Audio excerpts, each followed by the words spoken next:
Primero habla del autor, ¿no? El cuento por su autor, el 22 de mayo de 1976, María Teresa, nos cuenta María Teresa Andrueto, era sábado, tiempos muy duros para mí, siglos antes de empezar a publicar, cuando escuché en una pequeña radio gris a transistores que tenía, en un lugar de la Patagonia donde estaba por entonces, bastante sola, por cierto, una pelea de boxeo en Sudáfrica en la que un campeón mundial, herido, casi ciego, maltrecho y furioso, cambiaba el destino de su vida por la única e invencible razón de los hombres.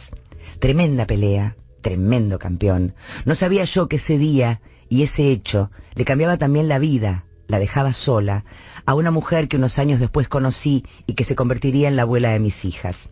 Lo del hijo no viene de ahí, es de otro costal, pero ese recuerdo, activado después muchas veces por el curso que tomó mi vida y por los relatos que ella me hizo, se fundió con varias historias de hijos escuchadas en el camino, historias de hijos o hijas en busca del amor de un padre. Y con otras tantas historias de abandonos y rencores, fotos en las que una madre ha calado un rostro de varón, lo ha pintado, lo ha rayado, intentando desaparecerlo de la historia familiar, cosas así.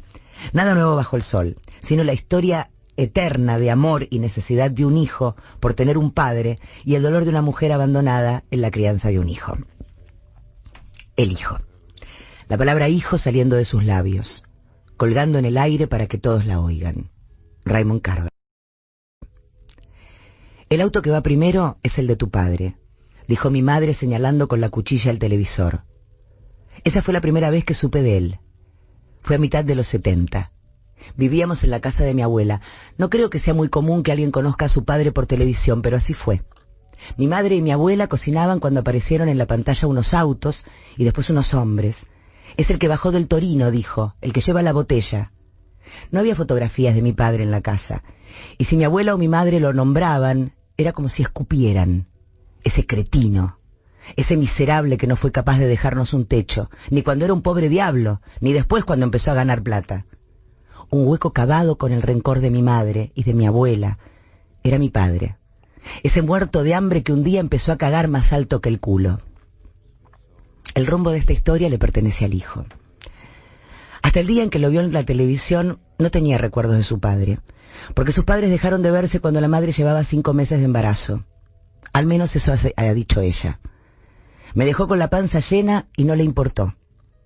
Un niño sin nacer, un padre que se va antes de que el hijo nazca en la memoria. La relación comenzó ahí, una imagen con más negro que blanco, y siguió después con algunos encuentros, 1, 2, 3, y más tarde con algunos desencuentros, 1, 2, 3, distanciamientos. Si pasados los años alguna vez el hijo pregunta, el padre dice que no sabe por qué las cosas sucedieron de ese modo, no recuerda, ha olvidado todo. En cambio los hijos no olvidan. Alguna vez el hijo se convertirá en padre. Querrá ser piloto de ralí, tener una novia con cuerpo de sirena, es algo genético, cosas que están en el ADN. Un hijo, un padre, otra vez un hijo. ¿Eran 9 los años? 7 o 9. En ese rin estoy yo, dice el padre. Se lo dice al hijo mostrándole una foto. Una escena de amor. El hijo va por un camino difícil, captar la atención de su padre. Cuando empezó a frecuentarlo, el padre no era otro que un hombre al que admiraba. Herencia. ¿Cómo inventar con eso un vínculo? ¿Cómo transformar lo biológico en amor? Lograrlo sería suficiente y a su juicio también sería demasiado.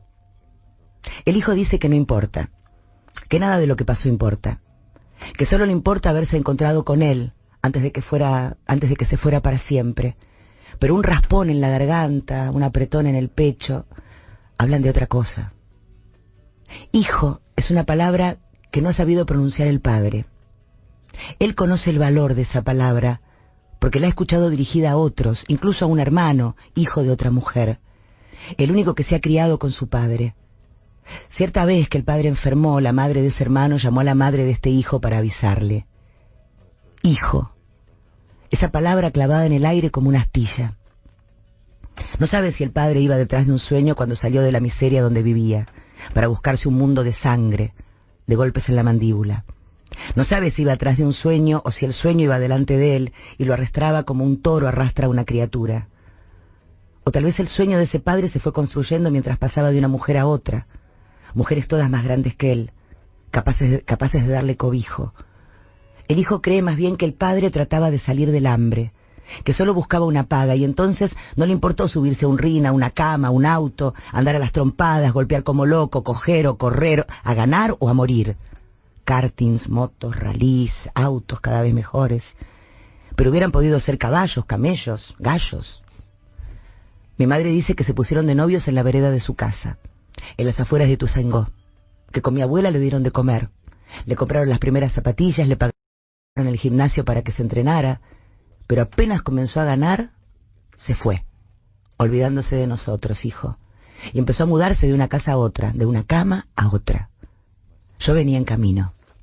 Él había tenido otras novias, siempre tenía alguna, incluso cuando vivíamos juntos, hasta que un día salió de esta casa vestido como para una fiesta y después supe que se había casado. Y entonces mi madre lo buscó por cielo y tierra con una sevillana. Lo dejé como un Cristo hasta que me lo sacaron. Nunca tuve otro hombre, dice. A veces un hijo es tan grande que comprende el olvido de un padre.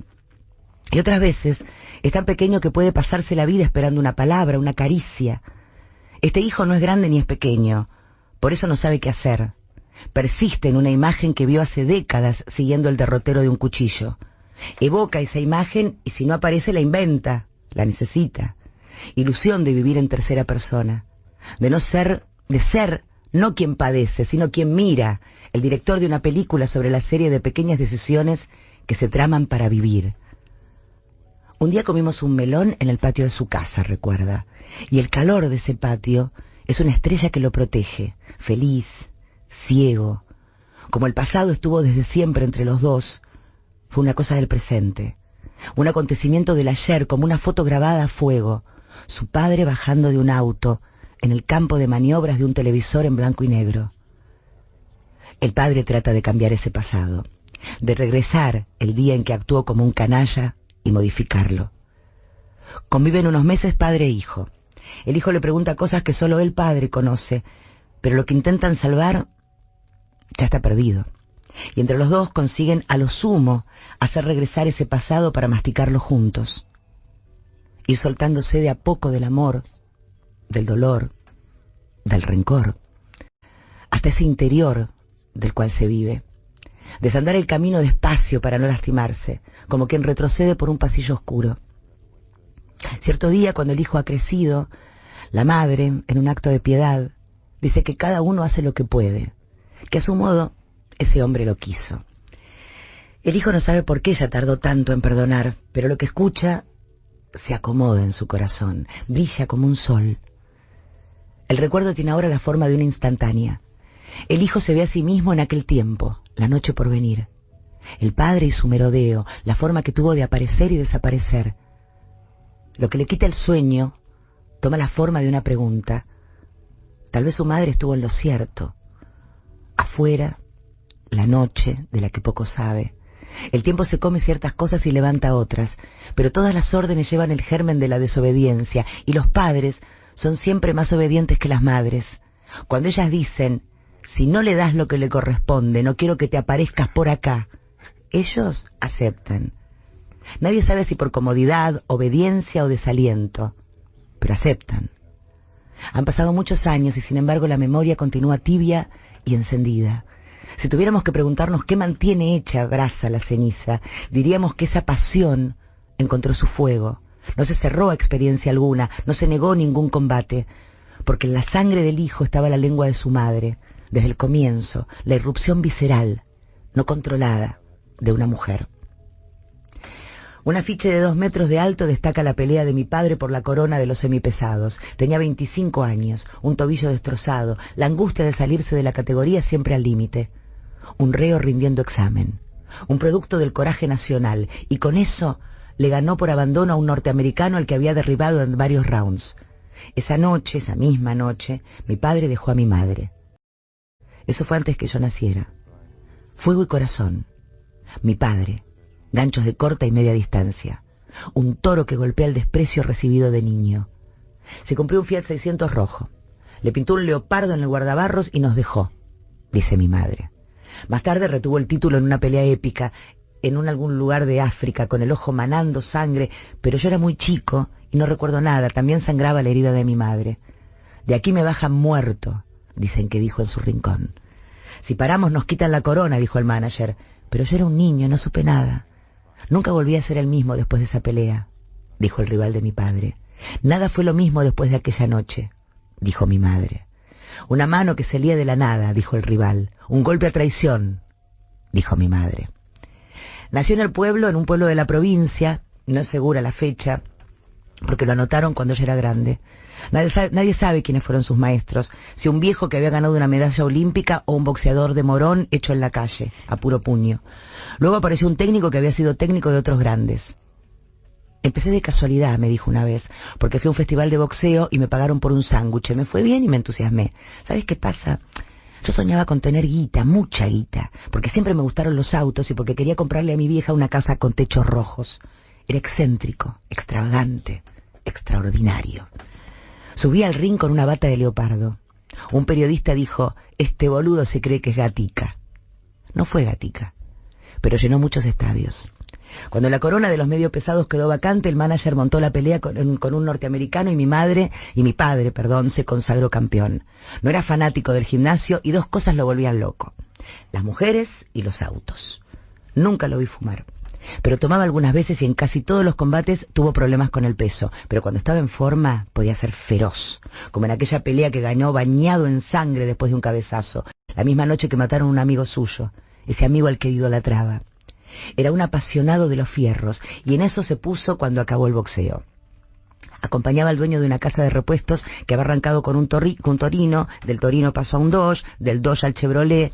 Se entendieron enseguida. Por esa época mi padre ya había tenido varios autos, porque ganó mucha plata, miles de dólares.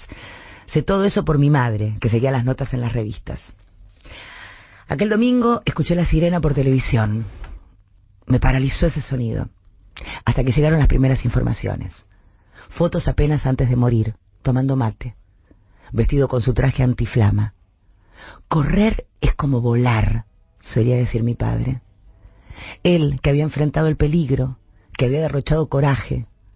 Él, que había sufrido accidentes por conducir a gran velocidad, que le había regalado una casa a su madre, que había sido hijo, más que padre o marido, que vivió siempre al límite, rondando la tragedia. El campeón de corazón gigante, el de la epopeya, el que se largó a pelear por una Coca-Cola y cuando subió al ring y se dio cuenta de que podía ganar plata, tener muchos autos y mujeres, olvidó que era padre. Mi madre se enteró de la muerte también por televisión. Él caminaba hacia los boxes y un auto que venía rezagado se lo llevó por delante. Nadie se explica cómo pudo suceder. En esa época mi padre tenía novias cada vez más jóvenes. De vez en cuando tomaba un poco y llevaba a esas novias en un Jaguar con tapizado de leopardo. Yo había abandonado la carrera. Ya había abandonado la carrera. Iba saludando desde el costado del asfalto.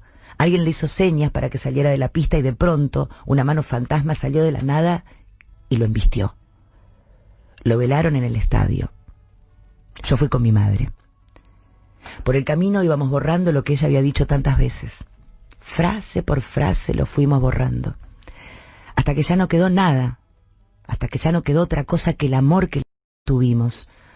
Nos repetimos muchas veces que había sido un buen hombre, que había tenido una vida muy difícil, pero que dentro de todo había sido bueno. Hizo lo que pudo, dijo mi madre, y así fuimos diciéndonos el uno al otro lo mucho que lo queríamos. Fuimos regalándonos palabras, lustrando esas palabras hasta que nos abrigaron. Escuché a la gente consolándome, consolándonos, y me alegré de haberlo perdonado, de estar perdonándolo ahí mismo. Pensé que recordaría para siempre cada detalle de ese día, lo que se dijo, lo que hicieron, lo que hice, lo que me hacían, pero me olvidé de todo, o de casi todo.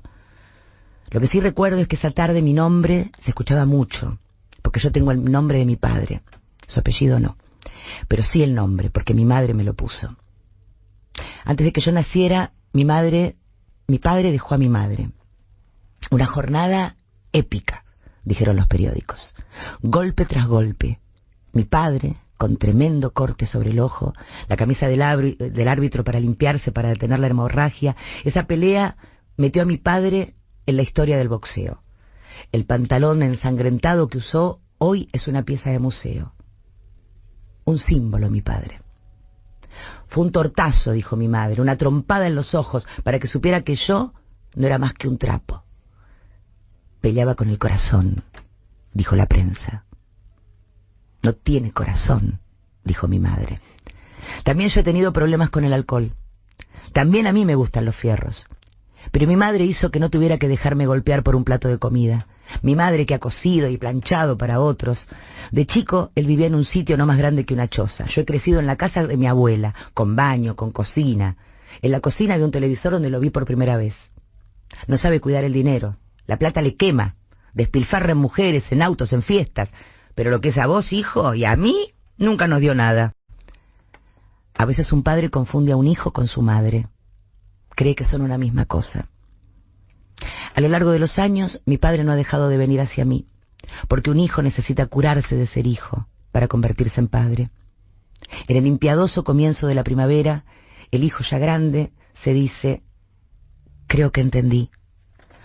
Comprende que nadie regala nada, que todo tiene que hacerse, que un hombre se templa manchando lo que toca.